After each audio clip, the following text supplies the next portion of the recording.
फंसे लोगों को भारत लाने के लिए उत्तराखंड सरकार का बड़ा कदम। राज्य सरकार ने विदेश मंत्रालय को भेजी 154 नागरिकों की सूची।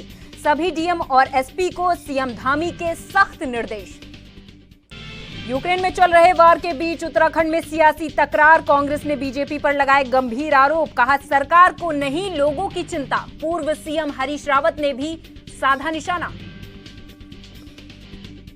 उत्तराखंड के कई छात्रों के यूक्रेन में फंसे होने से परिजन परेशान। दिन रात कर रहे बच्चों की सलामती की दुआ। राज्य से लेकर केंद्र सरकार तक लगाई न्याय की गुहार। और उत्तराखंड के कई जिलों में मौसम ने बदला अपना मिजाज। देहरादून, बागेश्वर, चमोली समेत कई जिलों में बारिश की आशंका। मौसम विभाग ने जारी किया अलर्ट।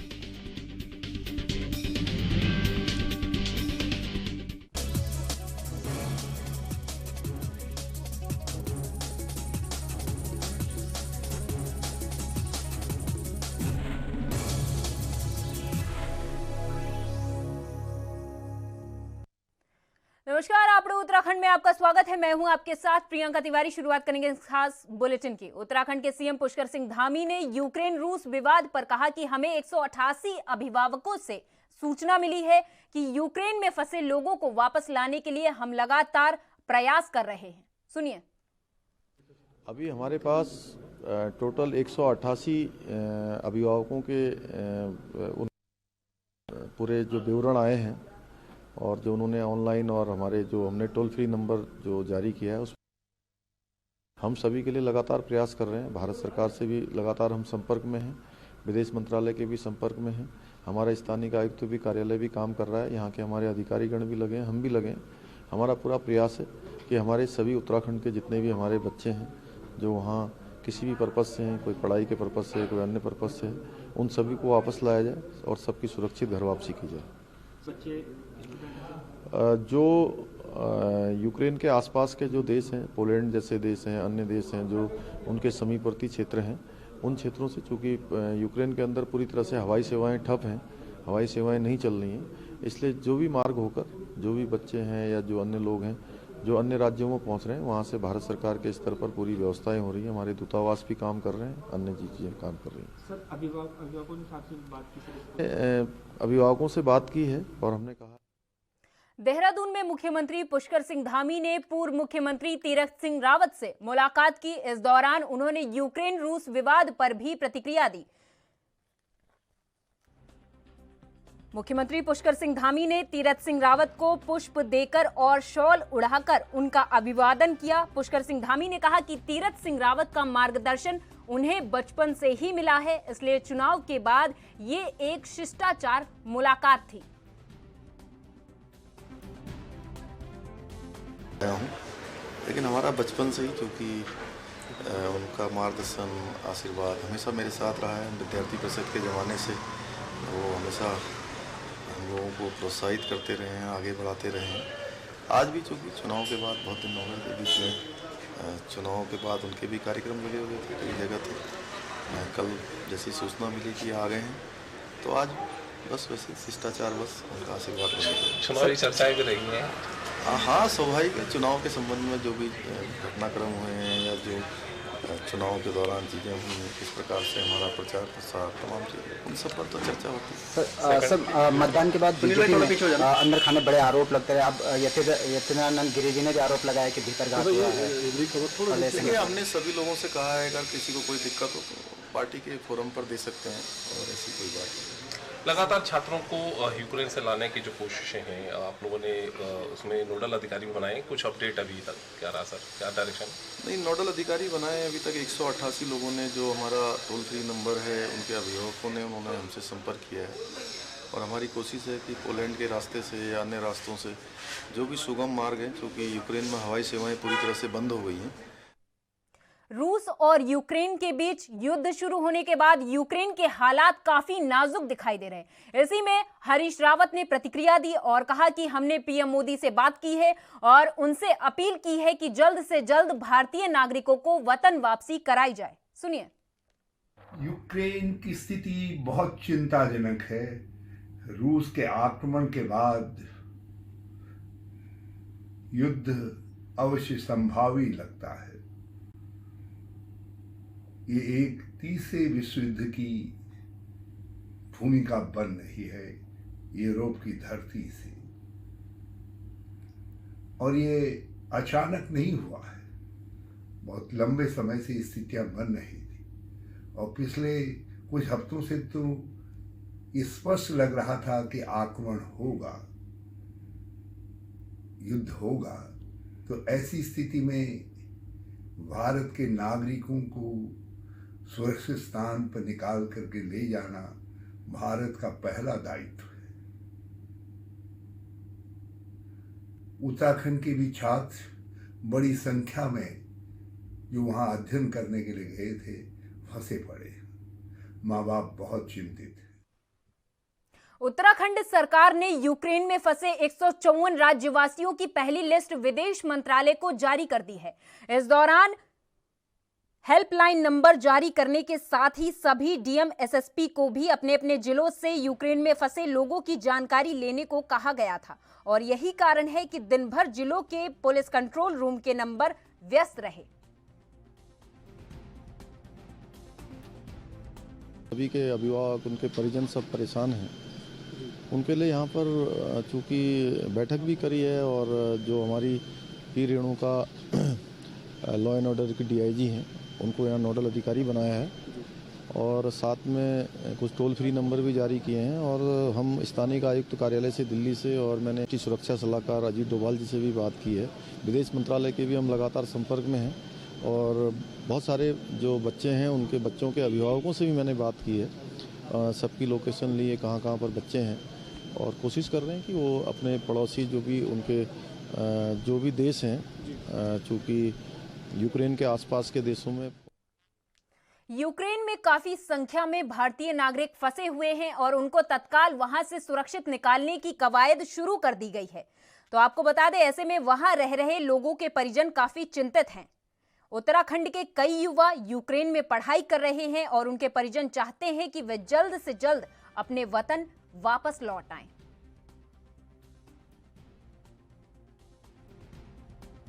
ये जो बेटे हैं उनका नाम और वो यूक्रेन में है, क्या बातचीत हो पा रही है? बिल्कुल, मेरी लगातार उससे बातें हो रही हैं, और अभी भी 5 मिनट पहले भी मेरी उससे बात हुई थी, और मैं उसके लगातार टच में हूँ। और वो वहाँ एमबीबीएस कर रहा है लिवी मेडिकल कॉलेज में, और सेकेंड ईयर का छात्र है वो अभी। अच्छा, कितने बच्चे हैं उनके साथ हैं? कोई ऐसी बात हो पाई? हाँ, मेरी अभी उससे बात हुई कि आप लोग कितने हैं उत्तराखंड के, तो वो बता रहा था हम लोग 7-8 लोग हैं, लगभग 7-8 लोग अभी साथ हैं, वो लोग जो बिल्कुल एक दूसरे के टच में हैं। अच्छा, क्या सरकार ने बात करने की कोशिश की? आपसे कोई डाटा आपसे लिया गया है कि यहाँ से किसी ने आपसे संपर्क किया है, या केंद्र सरकार की ओर से कुछ? नहीं, अभी ऐसा तो कुछ नहीं है, लेकिन मुझे एक कॉल आई थी कि सीएम ऑफिस से आपको कॉल आएगा और आप टच में रहना। और दूसरा, मेरे को लोकल इंटेलिजेंस का फोन आया था, उन्होंने मेरे बच्चे के बारे में इंक्वायरी की थी मुझसे, और ये भी पूछा, वहां का नंबर लिया था मेरे बच्चे का, और ये पूछा था कि उसके साथ और कौन कौन बच्चे हैं। तो वो इंटेलिजेंस डिपार्टमेंट से भी मुझे कॉल आई थी, और बाकी मीडिया तो मुझे लगातार कॉल कर ही रही है।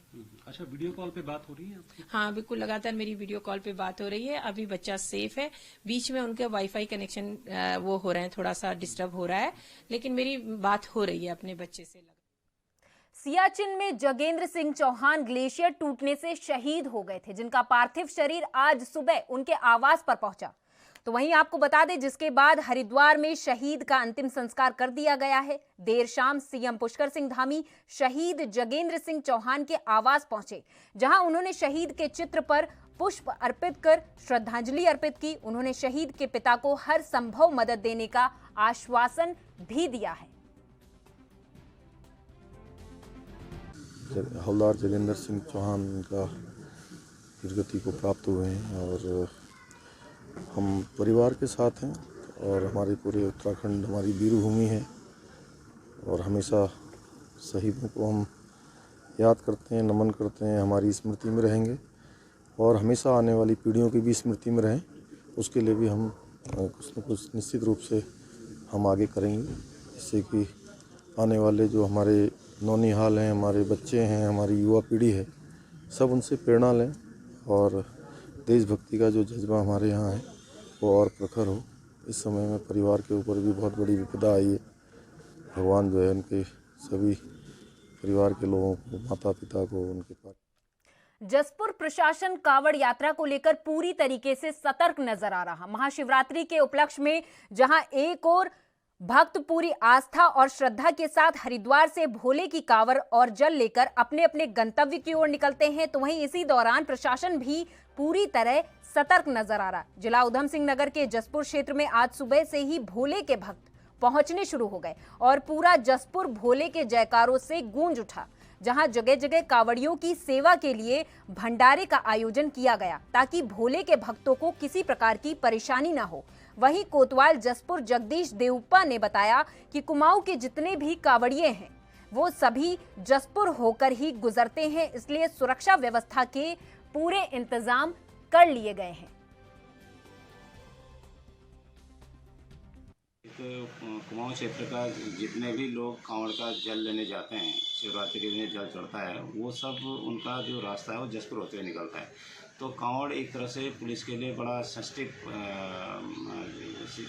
वो रहता है यहाँ पे जसपुर में।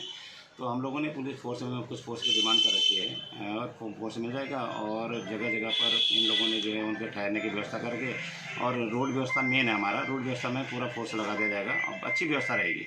कांवड़ से कहेंगे अगर कोई छोटी मोटी कहीं पर कोई बात हो जाती है तो संयम बरतें और जो जिस उद्देश्य से वो ले जा रहे हैं श्रद्धा भाव से, उसी श्रद्धा भाव से। अल्मोड़ा जिले के विकास खंड सल्ट के रामनगर रानीखेत रोड मोहान से भतरौज खान तक का सफर करना मुश्किल था। लोग जान हथेली पर रखकर सफर करते थे। ऐसे में लोगों को जोखिम भरा सफर तय करना पड़ता है। राज्य बनने के बाद भी उत्तराखंड में कई सरकारें आई, लेकिन मोहान भतरौज खान मार्ग की किसी ने कोई सुध नहीं ली। कई स्थानों तक पैराफिट तक नहीं है।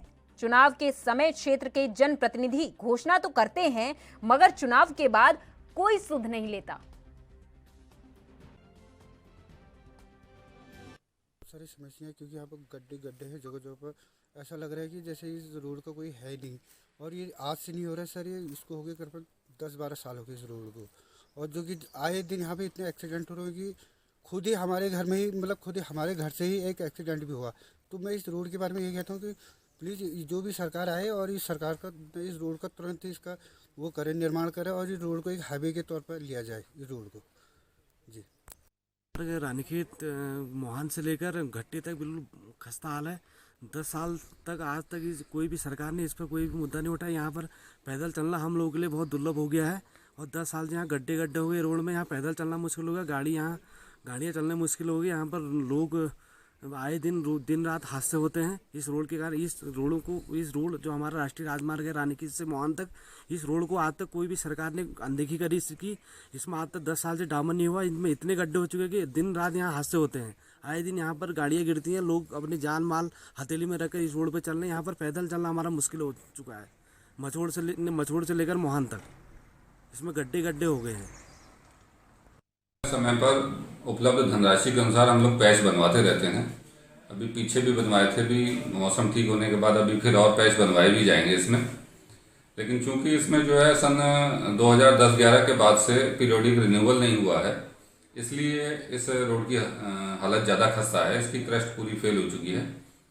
लेकिन अभी पिछले वित्तीय वर्ष में हमें ऐसे कुछ धनराशि मिली थी, जिसमें से लगभग हमने 10-12 किलोमीटर ठीक कराए थे सोनी के पास और 2 किलोमीटर यहाँ भतरौज खान में। और इस वित्तीय वर्ष में हमें जो है 10 किलोमीटर रिन्यूअल के लिए भी पैसा मिला है, जिसका काम जो है मोस्ट प्रोबेबली मार्च के फर्स्ट वीक से शुरू हो जाएगा। और अगले वर्ष के लिए भी 10 किलोमीटर के लिए हमने टारगेट रख दिया है। तो इस प्रकार प्रयास हम कर रहे हैं कि शीघ्र से शीघ्र इसको रिन्यूअल करा के अच्छी स्थिति में लाएं। उसके लिए भी हमने सड़क सुरक्षा के उत्तराखंड परिवहन निगम की दिल्ली से धर्मघर को संचालित बस के परिचालक पर चुनौदा करने का आरोप लगाया गया। छात्राओं ने जबरदस्ती बस से नीचे उतारने और उनकी पठन पाठन सामग्री को बस से नीचे फेंकने का आरोप लगाया। तो वहीं अधिक किराया मांगने को लेकर हुए विवाद की शिकायत परिजनों ने पुलिस थाना सोमेश्वर में की। मामला रौलियाना गांव का है, जहां से 5 छात्राएं बिजोरिया बैंड से रोडवेज की बस में चुनौदा के लिए बैठी। उनका आरोप है कि परिचालक ने उनसे 10 की जगह 25 रुपए प्रति सीट के हिसाब से टिकट मांगा। उन्होंने देने से मना किया तो 1 किलोमीटर आगे आने पर परिचालक ने बस रुकवाकर उन्हें जबरदस्ती बस से बाहर उतार दिया। साथ ही उनकी पठन पाठन सामग्री भी बस से नीचे फेंक दी।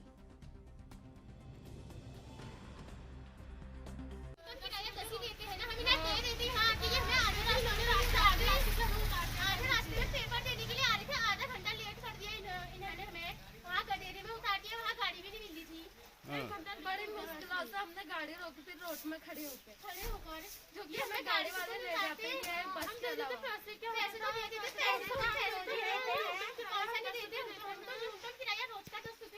जबरदस्ती उतारा। हम तो आगे बैठे थे, हम दोनों से कहा उतरो, पीछे वालों को कुछ पता नहीं था। लक्सर के बसेड़ी गांव में एक परिवार के बच्चों में अजीब बीमारी फैल रही। इसमें 10 साल की बच्ची को एक अजीबोगरीब बीमारी देखने को मिली। 10 साल की बच्ची के हाथ और पैर निष्क्रिय हो रहे। बीमारी से परिवार में एक युवक की मौत हो चुकी है, जबकि उसकी 2 छोटी बहनें इसी बीमारी से पीड़ित हैं। बीमारी से पूरे गांव में दहशत है। स्वास्थ्य विभाग ने इसकी जांच के लिए टीम बनाई है। बसेड़ी गांव निवासी मुरसलीन पुत्र शौकत मजदूरी कर परिवार पालता है। उसके संतान में बड़ा बेटा और उसके बाद 6 बेटियां थी। बेटा मुकीम 10 साल का हुआ तो उसके पैरों में सूजन आई। मुरसलीन ने डॉक्टरों से दवा ली, पर आराम होने के बजाय पहले उसके दोनों पैर और बाद में हाथ निष्क्रिय हो गए। परेशानी होती है, 8-9 साल तक तो ठीक रहते हैं और उसके बाद में जो है परेशानी हो जाती है और फिर जो है बस ऐसे ही मामला बढ़ता जाता है। और डॉक्टरों ने भी इलाज किया जी, उनके कब्जे में नहीं आ पा रहा जी। तो आपका बेटा कोई समाधान नहीं हो पा रहा जी। और हमारा बेटा भी 16 साल तक बीमारी में रहा जी, उसके बाद एक्सपायर हो गया जी। वो भी उनका भी बीमारी का सही तरीके से उसका पता नहीं लगा। और यहाँ रुकेंगे एक छोटे से ब्रेक के लिए, आप कहीं मत जाइए।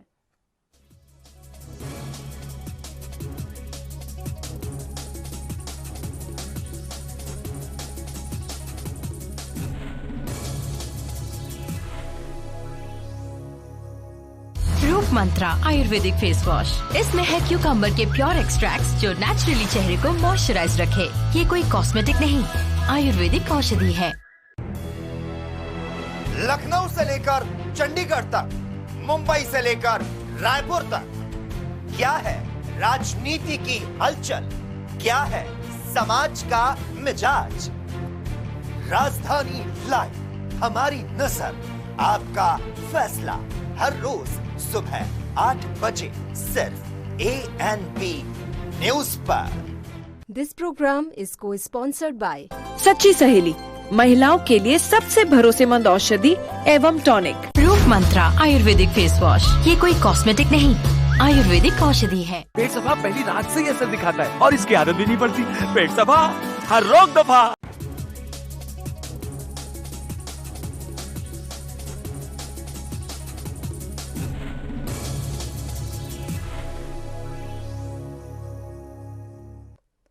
ब्रेक के बाद आपका स्वागत है। खबरों की ओर रुख कर लेते हैं। उत्तराखंड के बाजपुर सुल्तानपुर पट्टी में शिव भक्तों ने हरिद्वार से गंगा जल लेकर आने वाले रास्तों के लिए एक पुल बनाया है, जिसमें कांवड़ियों की सुखद यात्रा हो सके। आपको बता दें कि कांवड़ियों को अभी तक कोसी नदी के बीच से होकर गुजरना पड़ता था। महाशिवरात्रि के पावन पर्व के अवसर पर विभिन्न क्षेत्रों से लोग हरिद्वार से गंगा जल लेकर पैदल यात्रा करते हुए आते हैं, जिनके स्वागत में शिव भक्त कांवड़ियों के लिए भंडारे और विश्राम की व्यवस्था करते हैं। ऐसे में सुल्तानपुर पट्टी के शिव भक्तों ने कांवड़ियों की सुखद यात्रा को ध्यान में रखते हुए बीते 3 सालों से कोसी नदी पर लकड़ी का पुल बनाया है।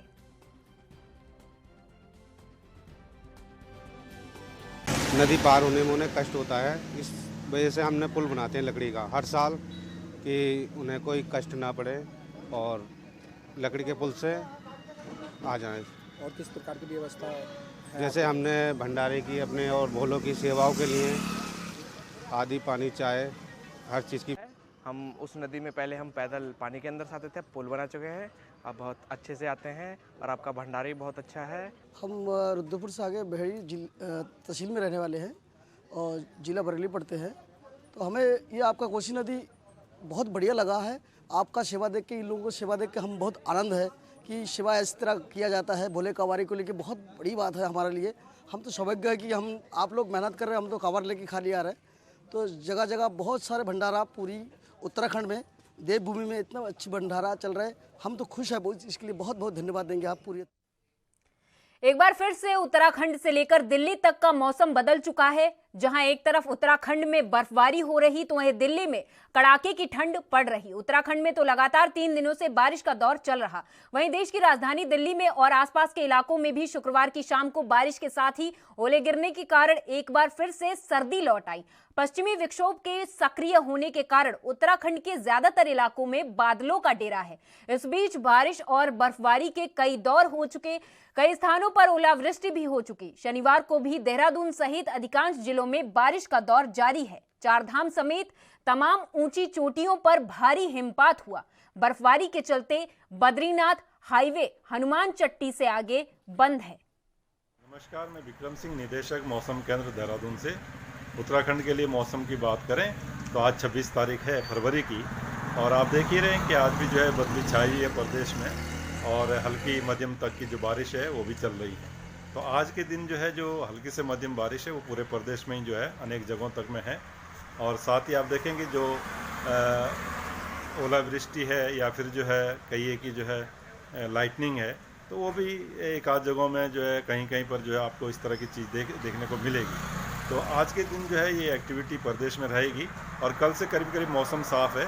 केवल जो अंदर के जो डिस्ट्रिक्ट है उत्तरकाशी, चमोली, मैंगलोर के पहाड़ी क्षेत्रों में हो रही बर्फबारी के बाद अब मैदानी क्षेत्रों में भी देर रात बर्फबारी का माहौल जारी है। जहां पर एक तरफ मैंगलोर के पहाड़ी इलाकों में बर्फबारी हो रही तो वहीं दूसरी तरफ लगातार हो रही बारिश के चलते फिर से ठंड बढ़ गई। आपको बता दें कि क्षेत्र में कई जगह जलभराव होने से लोगों को भारी परेशानी का सामना करना पड़ रहा और पिछले दिनों हुई बारिश से अभी भी फसलों में पानी भरा हुआ। इस दौरान देर रात से हो रही बारिश से किसानों को भी चिंता सताने लगी है और साथ ही बारिश के चलते किसानों को गेहूं की फसल बर्बाद होने का डर सता रहा है।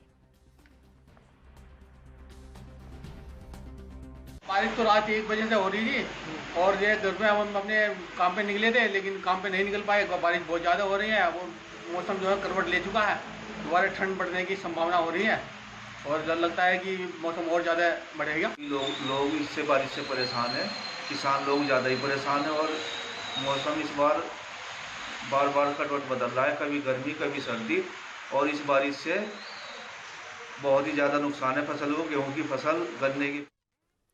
साउथ की सुपरस्टार फिल्म पुष्पा के हीरो अल्लू अर्जुन इन दिनों उत्तराखंड के नरेंद्र नगर में पहुंचे हुए हैं, जहां पर वो अपने हनीमून की तैयारी पर हैं।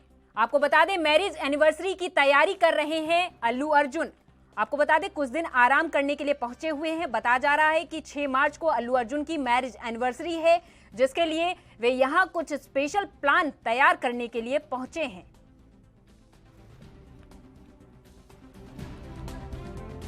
इन दिनों सुर्खियां बटोर रहे साउथ के सुपरस्टार अल्लू अर्जुन इस टाइम उत्तराखंड नरेंद्र नगर में पहुंचे हुए हैं।